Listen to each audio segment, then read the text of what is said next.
Salve, salve galera, o professor Romulo Arantes na área para um projeto sensacional chamado Jornada Especial Enem 2024. A dica linda, perfeita, sensacional é sobre a poesia romântica brasileira.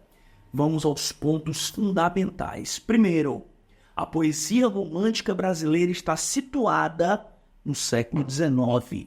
Segundo, a poesia romântica brasileira é heterogênea. Significa dizer que ela tem mais de uma fase. Para ser mais preciso, 3 fases ou gerações.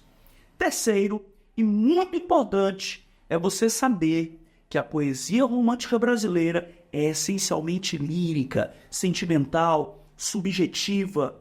E depois, é imprescindível que você saiba que a poesia romântica brasileira é como um conto linear. Um conto é uma narrativa curta. Se ela é linear, ele tem início, meio e fim.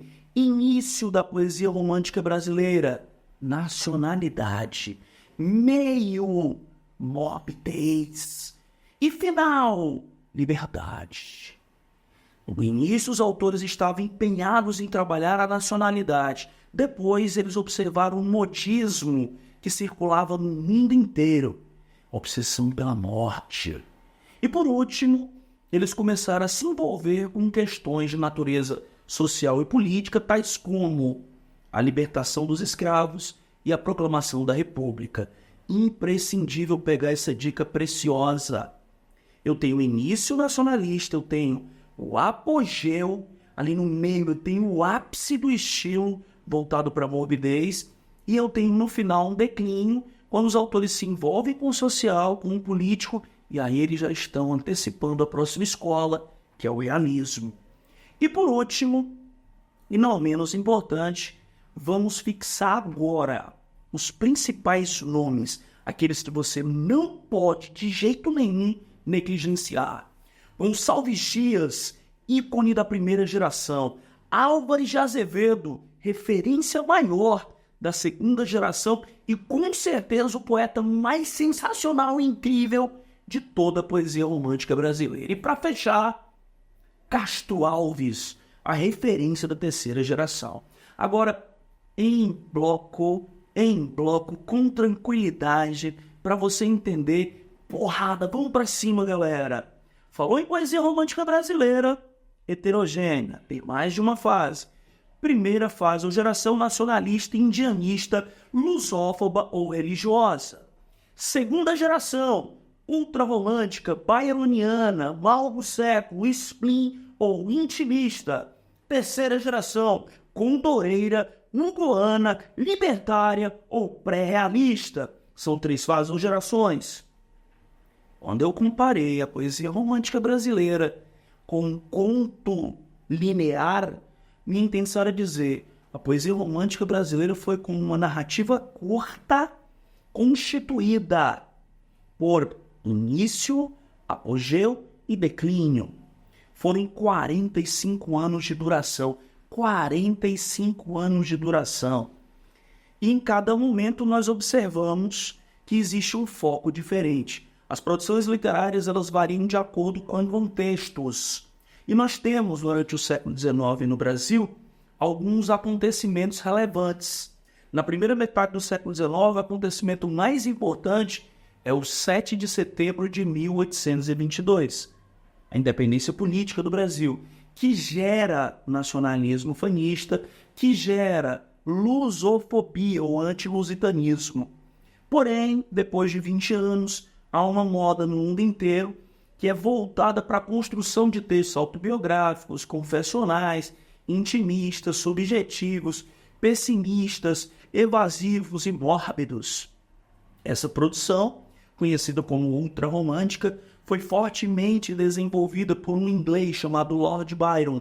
Por isso os autores do mundo inteiro passam a se deixar influenciar por ele e são conhecidos como byronianos. Essa prática literária ela acaba provocando nas pessoas o sentimento de autodestruição. São textos que de alguma maneira incentivam as pessoas, de forma irracional e lógica, a tirar a própria vida, são produções suicidas. Um detalhe super especial, quando as produções que seguem essa diretriz macabra, pessimista, mórbida, são feitas em versos ultrarromânticas, quando são feitas em prosa, góticas. Ultrarromantismo e gótico são semelhantes. As diferenças estão na estrutura. A única diferença efetiva é na estrutura. Sempre que eu falo em produção pessimista, mórbida, macabra, noturna e me refiro à produção poética ultrarromântica, quando é a mesma coisa, mas eu me refiro à produção em prosa, é gótica. Exemplos: Álvares de Azevedo, poeta mais importante da segunda geração da poesia romântica brasileira, na obra Lira dos 20 Anos, ele é predominantemente ultrarromântico, porque a obra é poética. Já em Noite da Taverna, uma obra em prosa, um livro de contos, o autor é gótico. Ultrarromântico e gótico são semelhantes, porém são terminologias distintas no que diz respeito a uma especificidade que é a forma. Falou em produção poética, essa produção é ultrarromântica. Falou em produção em prosa semelhante à produção poética, marcada pelo macabro, pelo soturno e pelo mórbido, você chama de gótica.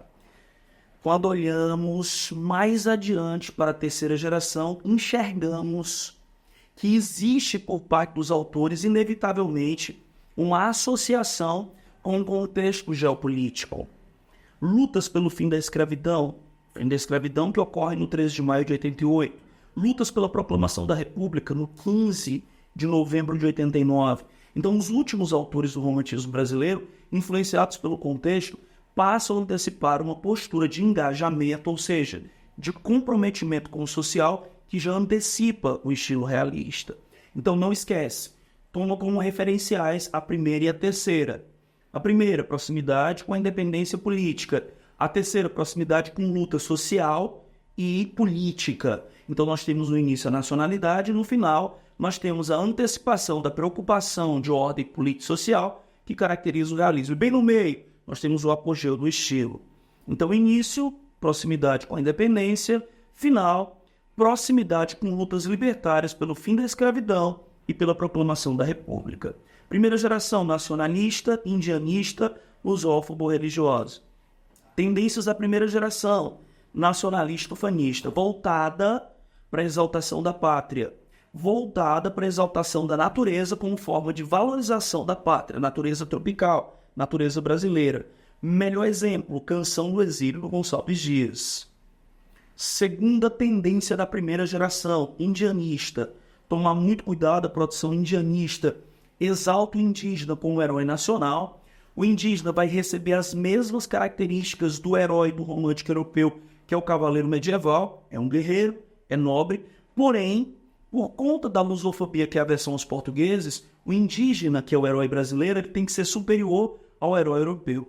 Aproveitando a teoria do Rousseau, a teoria do bom selvagem, segundo a qual o homem é bom, a sociedade é que o corrompe, em tais construções indianistas, o herói brasileiro será um guerreiro, será nobre, tal qual o cavaleiro medieval, porém vai superar com a bondade inata. Significa dizer que o nativo sempre será descrito de forma primitiva, como um bom selvagem. Outro detalhe importante é lembrar que as produções românticas, de uma forma geral, são líricas, subjetivas. Porém, os textos indianistas, eles são épicos, ou seja, objetivos. Eles narram o feito grandioso desse personagem, que é o herói coletivo. Exemplo, Canção do Tamoio, do Gonçalves Dias. E na primeira geração ainda é importante lembrar que nós temos uma terceira tendência que é voltada para o lirismo amoroso. A mulher é idealizada no amor platônico. Fechamos um ciclo, chegamos à segunda, conhecida como ultrarromântica, byroniana, mal do século intimista, só tem um tipo de produção. Lírico-amorosa, mulher idealizada, morta, sensual, amor platônico. Grande referência, Álvares de Azevedo. Tomar cuidado com Álvares, porque sua poética oscila entre o ultrarromantismo e a ironia, que é uma antecipação realista. Ele é 99% anjo, perfeito, mas aquele 1% é irônico, tá? Pega a dica. E finalizando, a terceira geração é condoreira, porque o condor é um símbolo de liberdade, libertária ou goana, porque são influenciados por Victor Hugo, e pré-realista, porque as produções oscilam entre o romântico e o realista. Há uma antecipação da crítica social do realismo e manutenção do lirismo. Produções Social e Lírico Amorosa, referência Castro Alves. Valeu, galera!